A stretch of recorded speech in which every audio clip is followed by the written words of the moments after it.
Bonjour à toutes et à tous, merci de me rejoindre et d'être fidèles à Je sais tes podcasts. La saison 2024 est terminée depuis un petit mois maintenant et l'heure est au bilan. Ce numéro est la suite de l'épisode que je vous ai posté sur l'année des Belges, podcast enregistré en compagnie de deux journalistes chevronnés, Christine Anquet de la RTBF et Yves Simon de Sudinfo. On poursuit notre discussion dans ce numéro-ci, mais en l'accent sur l'international cette fois. Et tant qu'on parle de bilan, sachez également que je vous ai posté un décryptage super intéressant de l'année sur le circuit WTA avec les analyses irrésistibles de Philippe Dehaze. Mais ce numéro-là n'est accessible qu'à mes abonnés. Depuis le 10 décembre, vous pouvez en effet me soutenir via une plateforme de financement participatif qui s'appelle Supporting Cast.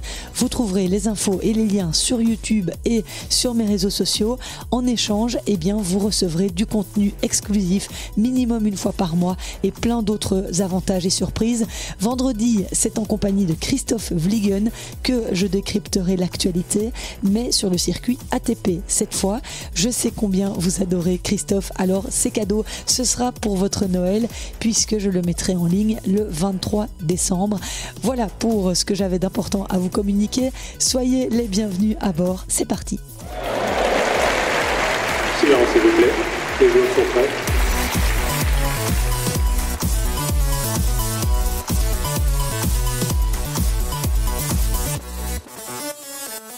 Nous voilà donc de retour dans les bureaux de Sudinfo en compagnie de Yves Simon, journaliste presse écrite de Sudinfo bien sûr, et de Christine Anquet de la RTBF Radio.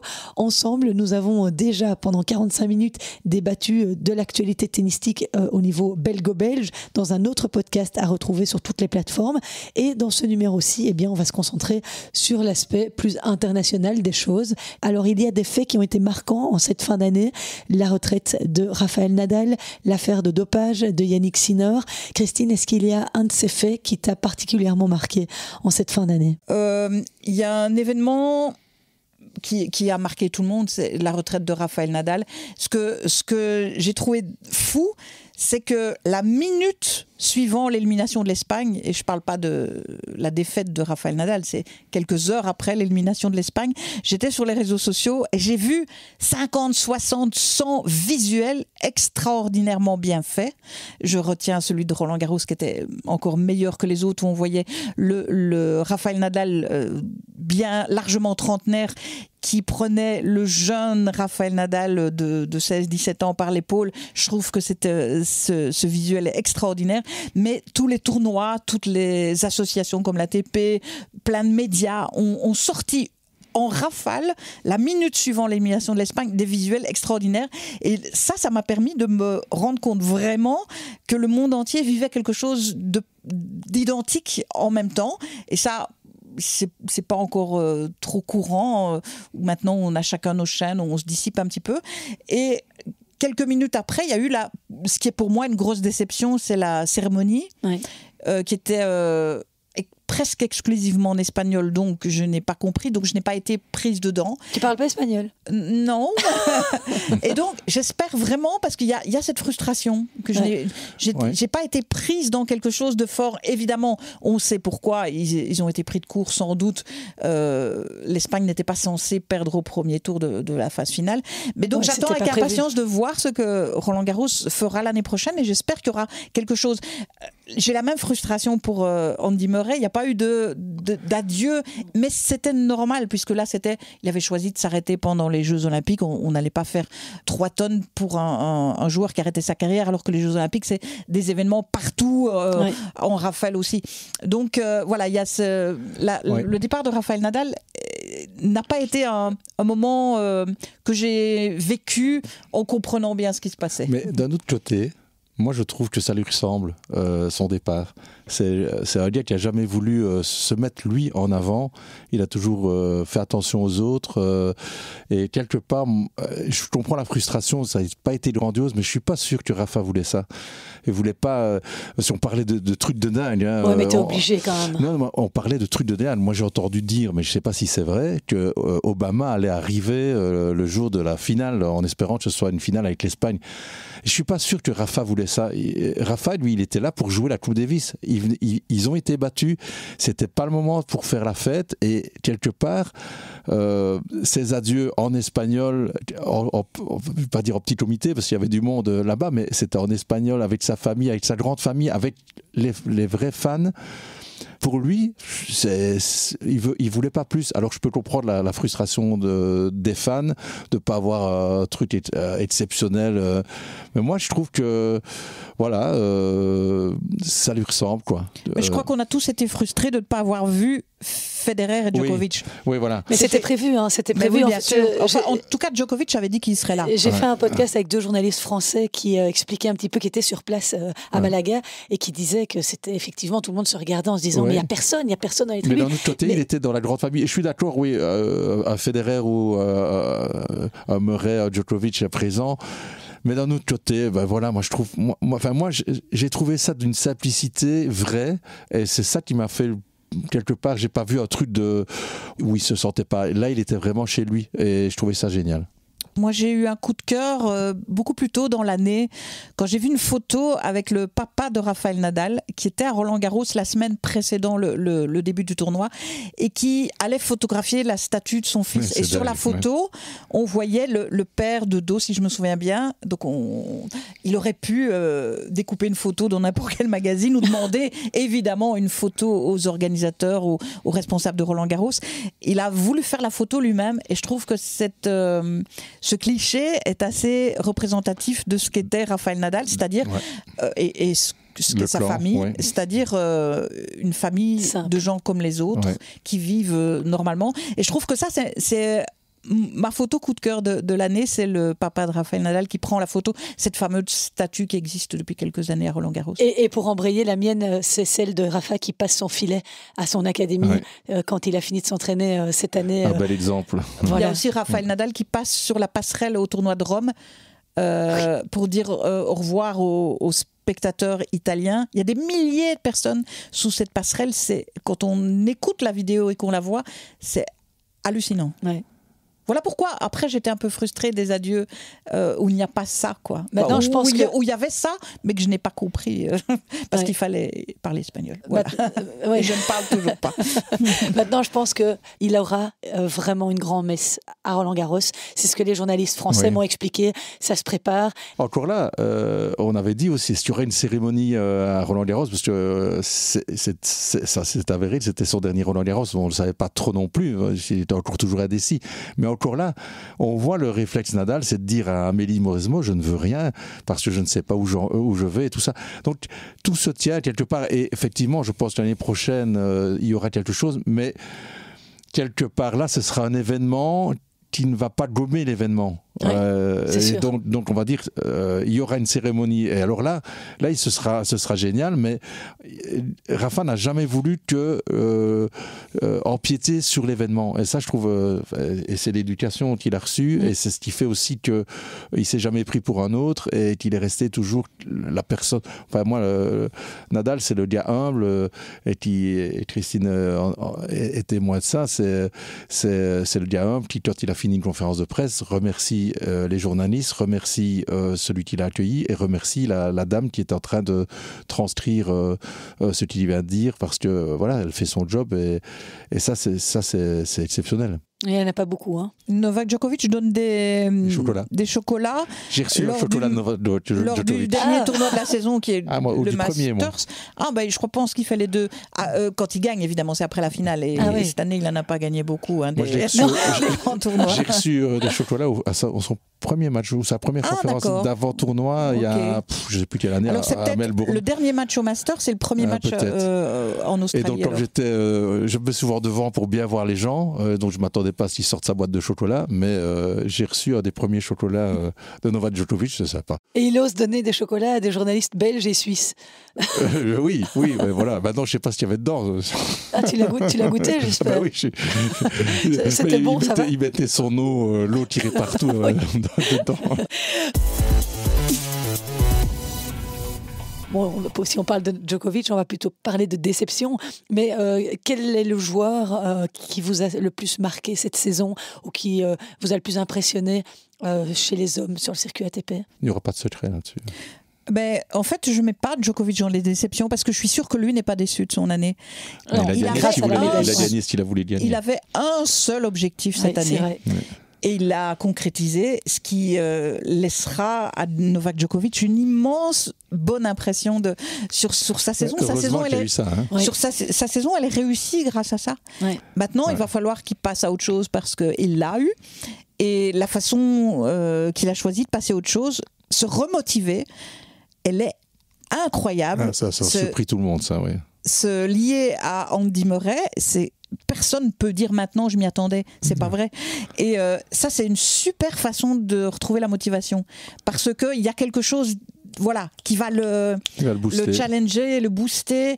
Je trouve franchement quelle idée géniale. Maintenant, je ne suis pas en train de dire que ça va forcément marcher. Parce que Novak Djokovic a tendance à engueuler ses coachs. Je ne suis pas sûre qu'Andy Murray va se laisser faire. C'est ce que c'est aussi. Mais je pense que c'est un peu les deux mêmes sur le terrain. Je pense que c'est une excellente idée pour retrouver une motivation qui, en fait, était un petit peu partie parce que Novak Djokovic est le premier dans à peu près tous les domaines et n'a plus la concurrence derrière lui, tout proche de lui. Donc, c'est quand même très compliqué quand on a tout gagné de vouloir encore se motiver pour aller au turbin et pour encore gagner plus. Et là, s'associer à Andy Murray qui a la rage de vaincre, qui avait la rage de vaincre comme Nadal, c'est une idée géniale, quoi. Ouais, Djokovic, il sortait d'une année où il avait failli réussir le fameux Grand Chelem. Donc il perd juste en finale de l'US Open, donc il est dans les 4 finales, il en remporte 3, et donc il sortait avec un discours où l'année prochaine je vais gagner les 4 et je vais gagner la médaille d'or. Donc effectivement la médaille d'or ça lui sauve la saison, mais il a pas gagné un titre, il a joué une ou deux finales, en tout cas celle de Wimbledon plus un autre tournoi je pense. C'est quand même incroyable. Alors moi je l'imagine un peu effectivement comme le gars qui a besoin qu'on le secoue pour retrouver de l'adrénaline, le gars qui va sauter en parachute pour se retrouver un coup de boost, et effectivement l'idée d'Andy Murray est tombée de je ne sais pas où, mais est tout à fait Djokovic parce qu'il a l'air quand même de surprendre les gens.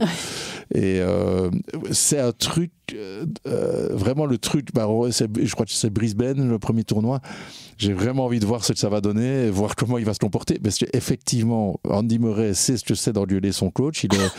Surtout à ses débuts, c'était la folie. Et je pense qu'il avait pris Lendl à un moment donné pour se dire bon, je ne peux pas gueuler sur Lendl, donc ça va me calmer un peu. Donc Djokovic va peut-être se dire aussi je vais un peu jouer, devoir me comporter. Et il y a quand même une notion de Novak Djokovic qui est importante, c'est que je crois que ses enfants grandissant, et on sait tous, ça va tellement vite. Il a vu qu'il consacrait énormément à son sport et sacrifiait une partie de sa famille, que là il a retrouvé des choses. Et donc ça, c'est un peu ma question, c'est est-ce qu'il arrivera à se remettre autant dans les sacrifices? Ça, c'est vraiment la question que je me pose, mais je me réjouis de voir ce que ça va donner l'année prochaine, et certainement en Australie, où on sait que Novak Djokovic il est à 10 victoires à l'Open d'Australie, donc on sait ce que ça vaut pour lui. À mon avis, il se prépare dur. Là. Donc soit ça marche, et il va vouloir prouver à tous ceux qui ont dit c'est la place à la nouvelle génération. Il va vouloir prouver non, je suis encore là. Soit c'est peut-être la dernière année aussi de Novak Djokovic. N'oublions pas qu'il a 37 ans. Donc c'est aussi des points d'interrogation. On n'a pas parlé de Carlos Alcaraz et Yannick Sinner, j'y venais évidemment. Qui après tout sont les deux joueurs qui ont vraiment dominé l'année de Grand Chelem chacun. Je pense que le classement ne ment pas, ils ont été au-dessus du lot. Et quand on voyait Carlos Alcaraz en forme dans son tournoi, on se disait il est imbattable. Et quand on voyait Yannick Sinner en grande forme, on disait il est imbattable. Et pourtant, l'un des deux a été meilleur que l'autre quand même. C'est Yannick Sinner. Et parfois, Carlos Alcaraz, il ressemblait à un petit garçon un peu perdu. C'est bizarre, parce qu'il a tellement dominé 2 tournois. Et je pense que, ces deux-là peuvent encore dominer le tennis pendant quelques années. Il faut voir maintenant ce qui va arriver à Yannick Sinner, qui peut être une source de motivation pour Novak Djokovic aussi, si Yannick Sinner disparaît du circuit pendant quelques mois. Combien il peut prendre en cas de... Je suppose qu'il peut prendre 1 an. Ouais, il pourrait prendre 1 an. Et puis, c'est février, je crois, c'est ça la date Oui, il me semble que c'est ce que j'ai on lu. annonce après l'Open d'Australie. Non, c'est vrai, tu as raison, Christine. Sinner, il a gagné 8 titres cette saison. Il a été, je trouve... effectivement, tu as raison de dire Carlos Alcaraz, c'est une précocité incroyable. Sinner n'a jamais que 23 ans aussi. Mais Sinner, ce qu'il a fait cette saison, l'impression qu'il a donnée au-delà des titres, c'est à un moment donné, on le compare maintenant de plus en plus à Djokovic, et je pense à raison, parce qu'il s'est amélioré dans beaucoup de domaines, et il y a plus beaucoup de failles on voit Daniil Medvedev qui battait régulièrement, je crois qu'il a battu 6 fois d'affilée Sinner, mais qui n'arrive plus à le battre. Il n'y arrive plus et ils ont l'impression de jouer contre un mur, et c'était un peu l'impression de Djokovic donnait à un moment donné, et donc ça sera intéressant de voir en Australie avec un Djokovic au top, un Sinner au top, voir où ils en sont, parce que là Sinner, là cette saison-ci, il a quand même frappé vraiment fort, et dans les esprits c'est vrai que quand maintenant les gens vont affronter Sinner, ils se disent qu'est-ce que je vais faire, et quand on se dit déjà qu'est-ce que je vais faire, on a déjà perdu un set, donc et quand tu vois la fin d'année, la Coupe Davis et le Masters, il marche sur tout le monde. Et il est infatigable, et en plus il reste lui-même, je trouve, donc j'espère que ça ne va pas non plus à un moment donné péter quelque part dans sa tête ou musculairement. Il y a l'histoire des soupçons de dopage. Il a été fort quand même de pouvoir jouer cette saison-là avec ça qui lui trottait dans la tête, des nuits quand même qu'il n'a pas dû passer tranquille. Incroyable. Peut-être le fait de savoir, parce qu'a priori c'est vraiment l'histoire du massage, d'un spray sur les mains de son masseur, peut-être ce savoir innocent lui permet peut-être, ou alors ça peut être le contraire, parce que je suis victime d'une injustice, je m'effondre, ça peut être ça aussi. Moi je crois plus à ça, c'est le fait qu'il est droit dans ses bottes, il sait qu'il a absolument rien à se reprocher, ça c'est mon analyse. C'est toujours, ce sera toujours l'éternelle question à tous les niveaux des athlètes sportifs, c'est de savoir l'éthique qu'ils ont. On a tellement déjà eu de déceptions, de croire en des gens et qui sont moins d'un millionième de milligrammes aujourd'hui. Oui, c'est ça. Mais enfin bon, 1 milliardième. Moi je dis toujours que c'est vrai que c'est dur, parce que c'est vraiment, ça peut, c'est tellement compliqué à juger, parce qu'ils peuvent rien prendre, pas se soigner d'un rhume, pas des gouttes pour les yeux, tout ça, ils doivent être très pro par rapport à tout ça. Alors, puis d'un autre côté, on a tellement été déçus de croire des performances incroyables, et puis de retomber. Moi, j'ai couvert le Tour de France Festina, mon premier Tour de France Festina. Quand tu avais un certain Viran qui te pleurait, disait que c'était de la faute des journalistes, et puis finalement, à la suite de mon palais, des choses pareilles. Lance Armstrong, je l'ai vu jurer sur la tête de ses enfants qui ne prenaient rien. C'est tellement décevant d'apprendre ça derrière. Et moi j'ai envie de croire. La même chose pour Ilia Swiatek. J'ai envie de les croire, parce que c'est des gens quand même qui transpirent le vrai. Mais c'est toujours ennuyant, parce que nous on ne sait pas. Mais moi, je me réfère plutôt à ceux qui ont jugé dans un premier temps et dit qu'aucun des deux n'avait commis de faute ou de négligence. L'Agence mondiale antidopage a fait appel pour Sinner, mais a priori, ils n'ont commis de faute ni l'un ni l'autre. Ce qui a gêné beaucoup les gens, c'est l'injustice par rapport à d'autres joueurs ou joueuses moins connus, ou qui appartiennent soi-disant au passé, comme Simona Alep. C'est ça qui a plus choqué le public. Ça, c'est vraiment... je suis d'accord avec toi, c'est vraiment le truc... Oui, parce qu'elle aussi, elle était victime d'une injustice, entre guillemets, où c'est Patrick Mouratoglou et l'équipe de Patrick Mouratoglou qui...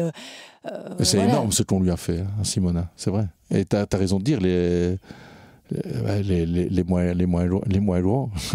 Les différents traitements, ça n'est pas logique. Oui, mais elle n'a pas fait appel dans les 10 jours, Simona Alep, ce qu'ont fait les autres. Donc légalement, ils sont dans le droit, ce qu'elle n'a pas pu faire.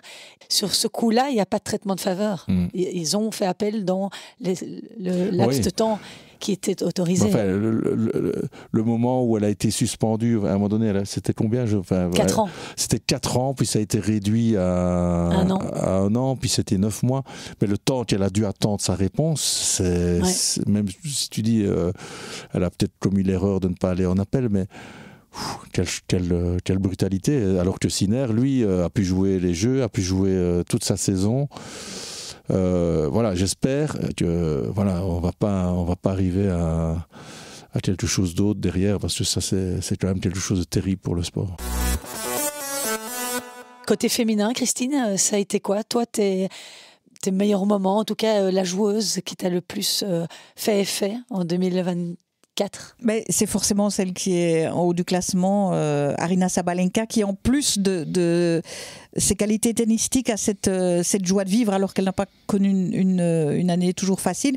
Il y a quelque chose, il y a du pep chez cette fille, il y a cette envie de s'amuser sur le court. Et puis j'ai un coup de cœur aussi pour une fille comme Jasmine Paolini, que franchement on ne connaissait pas au début de l'année. Elle était 30e, mais chez les filles, il faut bien le dire, on ne connaît pas forcément la 30e mondiale. Elle fait une finale en Grand Chelem. Mais elle en fait une deuxième juste après, 3 semaines après. Et ça, c'est toujours très fort de récidiver quand on a réussi un bon résultat. Tennis italien, ils sont en train de vivre quelque chose de fou. Hein. Ouais, parce qu'elle se fait la médaille d'or aussi dans la foulée, en double avec Sarah Errani. Et puis Coupe Davis, Fed Cup. Billie Jean King Cup, c'est incroyable le tennis italien. On a quelques collègues là qu'on connaît très bien. Ubaldo, ciao Ubaldo. Et non, c'est incroyable. Et la preuve, quand on travaille bien dans une fédération.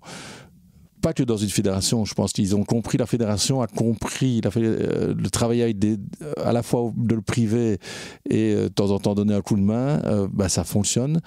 Et alors la puissance du tennis italien, parce qu'il n'y a pas que les résultats, il y a aussi les organisations. Maintenant ils ont la Coupe Davis pour juste 2030, c'est ça qu'ils ont signé. Le Masters. Ils ont le Masters, ils ont le Masters des jeunes. Voilà, ils ont bien bossé et il y a des résultats derrière, ils sont bravo, vraiment bravo. Ouais, parce que quand tu vois le vivier dans le top 100, je ne les ai pas comptés ce matin, mais combien ils sont, que ce soit côté féminin, côté masculin, c'est impressionnant. Et moi j'ai un petit coup de cœur chinois. Côté féminin, c'est Qinzhen Zheng. Donc c'est un peu aussi la montée du tennis chinois quelque part. On le voit chez les hommes aussi. C'est pas toujours facile pour nous. C'est incroyable de voir qui est qui. C'est très compliqué. Je suis en train d'imaginer eux par rapport à nous. Mais nous, on a des fois vraiment des problèmes à identifier qui est qui. Mais ils en ont 5 qui s'appellent Wang. Oui, mais voilà. C'est ça, elles ont toutes le même nom. Il y a Xiyu, il y a Xiyu. Voilà, c'est quand même incroyable. Et alors, Qin Wenzheng, donc il faut savoir qu'elle avait été coachée par notre ami Wim Fissette. Ça s'est pas bien passé entre eux.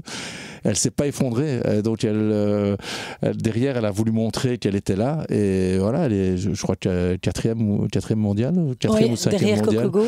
Et elle a fait finale en Grand Chelem. Et je trouve qu'elle a, voilà, c'est une joueuse aussi intéressante d'avoir joué. Elle n'est pas fermée comme toutes les Chinoises pourraient l'être. Et elle a un vrai potentiel. Donc voilà, moi c'est un petit coup de cœur chinois. Mais elle veut pas d'amis sur le circuit. Ah bon? Tu avais entendu ça? Si, mais il faut toujours essayer de voir comment c'est dit dans l'esprit chinois. Je pense que elle veut peut-être pas, elle veut peut-être toujours avoir considéré qu'elle a des rivales en face. Et moi je me souviens aussi, Justine et Kim, c'était un peu ça aussi. Le problème Justine pour battre Kim, c'est qu'elle avait trop d'amitié pour elle au début. Et puis je pense que Carlos Rodriguez est passé par là, lui a dit mais non, sur un terrain c'est ton ennemi, tu dois la détester. Et c'est à partir de là que le déclic s'est fait. Donc je peux comprendre ce que notre amie chinoise dit en chinois. Oui, et Dominique et Sabine au début, enfin vous qui avez peut-être connu ça mieux que moi, c'était aussi pas spécialement la grande entente. Après, les choses se sont mises. Mais quand Dominique est arrivé dans le top 10... Dominique, sur un terrain, c'était une peste. Hein. Même avec nous. Dominique, si tu nous écoutes. Oui, mais je le dis d'autant plus facilement que c'est devenu plus une amie après sa carrière que pendant sa carrière. Mais je me souviens que d'une anecdote à Roland-Garros où on discutait avec son mari de l'époque qui était son coach. On discutait avec lui pour un peu savoir comment elle avait préparé son tournoi, des choses comme ça. Et pendant le match, elle l'avait engueulé en disant: mais tu discutes plus avec les journalistes qu'à regarder mon match. Elle avait raison, si je peux me permettre. Elle avait raison, mais Dominique était du genre à s'en prendre à la terre entière.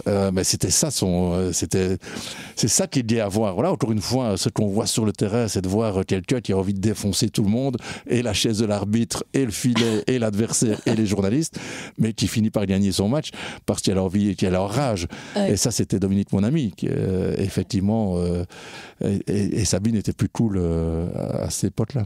Je pense qu'on va avoir une belle année côté féminin avec Aryna Sabalenka, Iga Swiatek, Coco Gauff qui viennent gagner le Masters, Rybakina qui s'associe maintenant avec Qin Wenzheng, notre amie chinoise. En anglais, il l'appelle Jung Cheng Weng. Ah bon. Alors ne me demande pas pourquoi, mais j'écoute un podcast anglais où c'est Jung Cheng Weng. Okay. Donc il y a différents types de prononciation. Donc tu vas m'apprendre maintenant à parler le flamand et le chinois. Je suis vraiment, ça va être mon année 2025 qui est réussie. Voilà. J'ai une déception côté féminin. Dis-moi. Mais ce matin, je me suis surprise à regarder le classement WTA pour voir qui avait éventuellement baissé. Et puis il y a quelqu'un, une fille. Paris, c'est la même que moi. Vas-y. On ne parle plus d'elle, on ne pense même plus à elle, c'est Ons Jabeur. La ministre du Sourire qui a fait 3 finales en Grand Chelem, qui n'a toujours pas gagné de Grand Chelem, et ça la mettait chaque fois plus bas que terre, ce que je peux comprendre. Et je regardais ce matin, elle est 42e mondiale. Elle a pris un gros coup cette année. À peine vue cette année, et on ne pense même plus à elle. C'est vrai, je vous disais, j'ai regardé le classement et j'avais oublié qu'elle... Enfin, c'est méchant ce que je vais dire, mais j'avais oublié qu'elle existait. Elle est passée à côté. Et pourtant, c'est une fille qu'on aimait voir jouer et qui, on l'espère, reviendra en 2025. Et que penses-tu de Naomi Osaka ? Ça, il y a quand même une explication, voilà. Tandis que Ons Jabeur... Oui, mais Naomi, elle est devenue maman. Elle, quand même, moi, je me souviens d'avoir aussi parlé d'elle au début quand elle reprenait avec Wim Fissette, qui me disait, elle s'entraîne à fond, elle va revenir très très fort. Et là, j'ai regardé aussi le classement comme toi hier, 58e mondial. Elle a disparu quand même. Oui, mais je suis d'accord, elle est devenue maman. Ouais. Mais regarde Kim Clijsters, elle était devenue maman oui, mais aussi. tout le monde ne va pas au même rythme. Oui, mais je suis curieux. Mais ça va. Quand on décide d'avoir un enfant, on prend le risque de ne jamais réussir à revenir à son meilleur niveau. Et ça, c'est un choix de vie aussi, parce que c'est pas dit qu'elle va revenir à son meilleur niveau, ça c'est certain. Mais souviens-toi de Naomi Osaka, à un moment donné, on la comparait à Serena Williams. Ouais. Donc on disait, Serena Williams, je rappelle 23 titres en Grand Chelem, on disait que s'il y avait une joueuse qui allait peut-être égaler, peut-être pas égaler, mais allez, disons faire la moitié même, ce qui serait déjà exceptionnel, c'était Naomi Osaka. Et Kim Clijsters, c'est une exception. Hein. Victoria Azarenka n'a jamais retrouvé son meilleur niveau. Même Serena Williams n'a plus. Non, on est d'accord. Voilà. C'est pour ça, les performances de Kim n'en sont que plus grandes. C'est Kim l'exception. C'est peut-être vrai, mais quand je voyais le potentiel de Osaka, c'était énorme. Elle était vraiment une jambe au-dessus de tout le monde. Et ici, il y a 2 choses qui ont vraiment changé. C'est évidemment sa maternité, et elle doit être très heureuse, et tant mieux pour elle. Mais on oublie aussi qu'elle a aussi à un moment donné pété un câble, je veux dire, elle a fondu un câble au niveau mental. Et voilà, comme quoi, quand on veut prédire des choses ou qu'on veut parler de... Et ça rend alors là d'autant plus grandes les carrières de Federer, Nadal et Djokovic. Les gens ne se rendent pas compte de la force physique, mentale, manière générale, la récurrence, ce qu'il faut pour arriver à toutes les années être au top, au sommet, être la cible, parce que évidemment n'importe qui veut abattre le champion.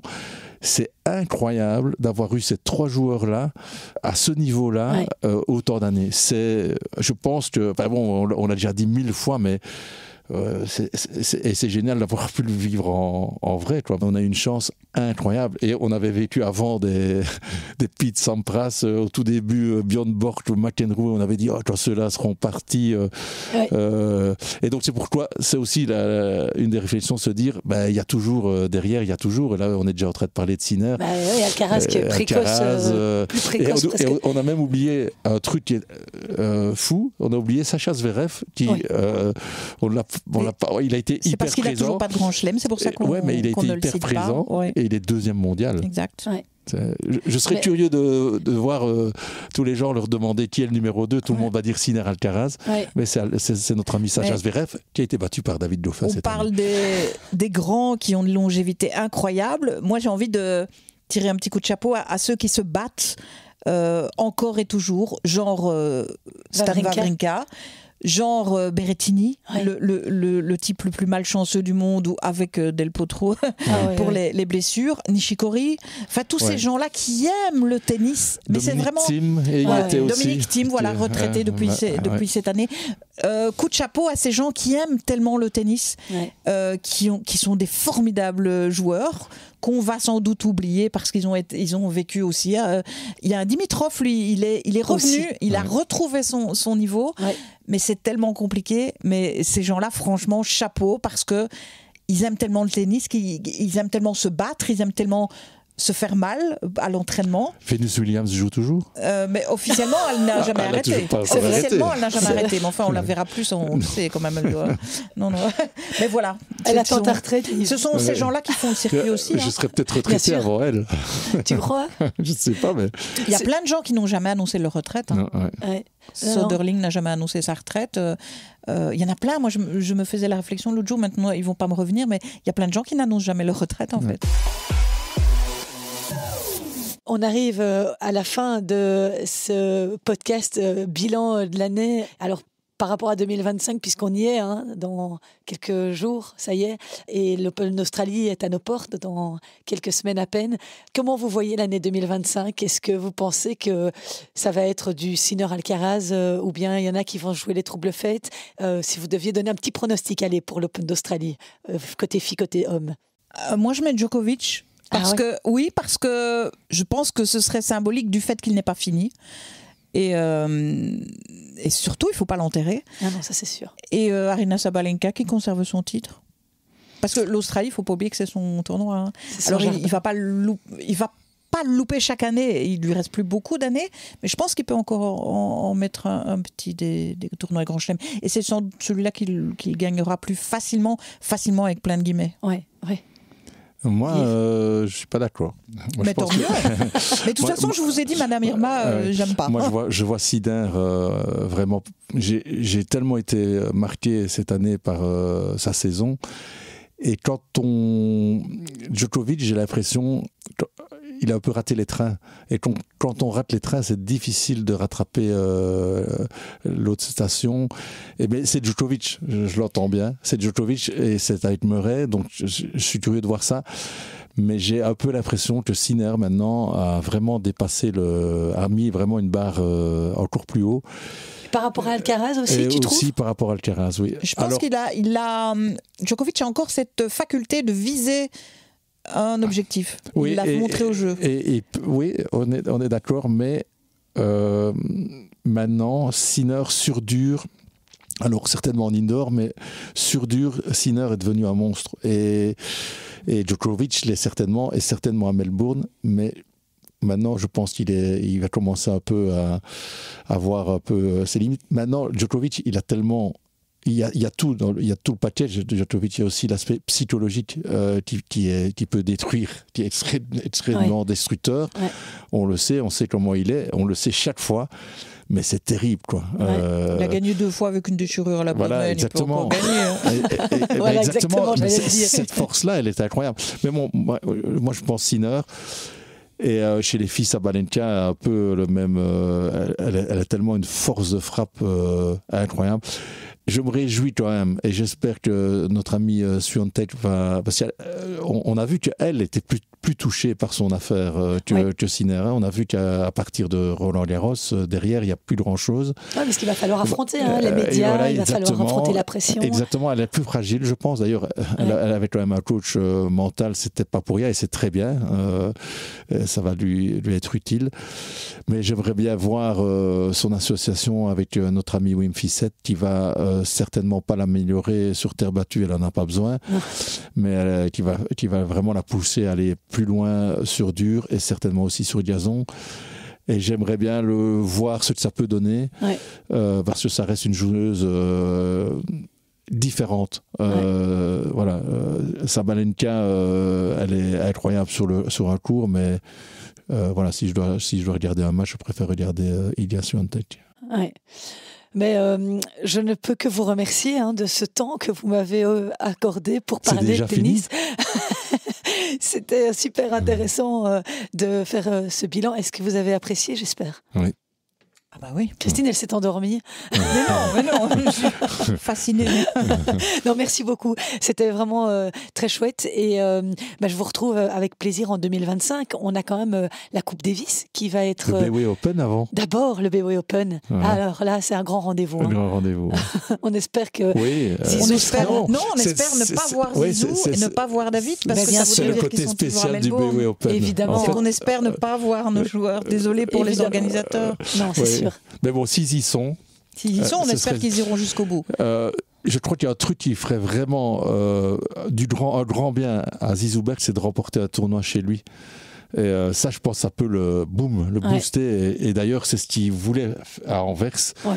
Il veut vraiment gagner Anvers. Et je comprends, maintenant, il habite à Anvers, c'est sa ville. Il est fou du public. Et ce serait génial si ça pouvait déjà commencer au BWay Open. Un petit challenger. Et puis voilà, Dauphin, Berks au palmarès. En Australie, moi je prends. Ouais, mais ce serait sympa. Et pour les organisateurs, et pour un tour, on a tellement besoin d'épreuves, de soutenir. Ouais, ça c'est un message. Je dois soutenir les épreuves qui se déroulent. On n'en a pas beaucoup en Belgique. Et l'Italie est en train de prouver que quand on a plein de petits événements et que le public est derrière et que voilà, on arrive à... C'est en fait toute une mécanique qui se met en route et ça, c'est génial. Et c'est ce qu'on a besoin en Belgique et malheureusement, c'est difficile de maintenir ce tournoi. Les sponsors ne suivent pas spécialement encore suffisamment. Il y a les femmes aussi qui aimeraient se montrer et qui n'ont pas l'occasion assez de se montrer en Belgique. Mais c'est sûr que le BWay Open, on y sera. Et c'est ici que je me permets de faire une petite parenthèse dans ce podcast qui a été enregistré il y a une semaine, donc avant qu'on apprenne que le BWay Open était annulé. C'est évidemment un coup de tonnerre dans le milieu du tennis belge puisque ce tournoi était vraiment quelque chose d'important pour la fédération, pour les joueurs. C'est un tournoi qui était très bien organisé, très bien coté par l'ATP, mais pour raison budgétaire, il ne peut pas se tenir en janvier 2025. J'ai réussi à contacter Christophe Dister ce dimanche. Je vous propose d'écouter ses explications par rapport à l'annulation de cet événement. Les raisons sont assez simples. On a eu une réduction des subsides publics qui fait que ça nous crée un trou qui n'était pas prévu. Et le deuxième élément, c'est qu'il y a certains partenaires qui traînent. La crise économique actuelle dans certains secteurs fait que c'est plus compliqué, qu'on a moins de réservations dans l'espace VIP. Et donc, moi, je n'ai pas envie en fait, de faire prendre un risque au tournoi. Parce que si on n'arrive pas à clôturer le budget, ça signifiera que le tournoi ne continuera pas dans la durée. Donc je préfère faire l'impasse sur 2025 pour pouvoir préparer sereinement l'édition 2026 en changeant un peu le modèle économique du tournoi. Donc j'ai quelques idées sur le sujet. Et donc, j'ai besoin d'un peu de temps pour mettre ça en place. Et à 6 semaines du tournoi, c'est quand même très compliqué de réagir. Et donc, j'ai pas trop le choix. Et c'est vraiment un arrachement pour moi. Je vais te dire, mais je préfère vraiment préserver le tournoi à long terme plutôt que de forcer l'édition 2025. Je crois que ce serait une erreur stratégique. Et donc, ma décision, c'est une décision de saine gestion, qui me permettra, avec toute l'équipe qui s'est constituée autour de moi, il y a quand même beaucoup de bénévoles et on ne peut pas les mettre dans une situation compliquée avec un tournoi qui ne serait pas à l'équilibre. Maintenant, tout ça n'a rien à voir avec le retrait de Vincent. Ce tournoi continue à partir de 2026. C'est bon pour notre pays, c'est bon pour la FT et c'est bon pour le tennis en général. Voilà, et Christophe Dister a tenu à préciser que la direction du BOE Open entendait concentrer sereinement ses efforts sur l'édition 2026. Une demande a été introduite à l'ATP en ce sens. Espérons que l'association du tennis professionnel accepte les circonstances qui ont poussé à l'annulation de l'événement. C'est évidemment tout ce qu'on souhaite au tennis belge. Et en parlant de tennis belge, juste après le BOE Open arrive la Coupe Davis. C'est avec ça que nous avions conclu notre podcast avec Yves et Christine. Donc je vous laisse écouter la fin de celui-ci. Après, il y aura la Coupe Davis. Coupe Davis. On ne sait pas encore où elle se déroulera. Non. Mais c'est contre le Chili déjà, c'est déjà bien. On sait déjà que c'est contre le Chili. Mais on y sera, on suivra ça. Et ce sera un plaisir de vous retrouver tous les deux, comme toujours. Grand plaisir partagé. Merci beaucoup, à bientôt. Un grand merci à vous deux. Salut Yves, salut Christine. Ciao, ciao. Ciao.